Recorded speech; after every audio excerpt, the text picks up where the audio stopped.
साँच्चै रिसाकी हौ र तिमी के रिसाको जस्तो गरेकी सुन न रिसाकी हौ र तिमी के रिसाको जस्तो गरेकी थाहा छ नि तिमीलाई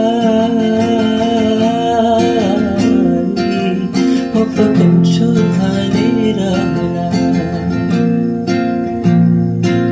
कि गाला फुक्क पारी हँसाउँछु भनेर होला कि गाला फुक्क पारी हँसाउँछु भनेर होला जो आज त फकाउन तिमीलाई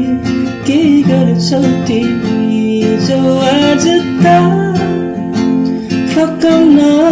तिमीलाई के गर्छौ तिमी साँच्चै रिसाकी हौ र तिमी के रिसाको जस्तो गरेकी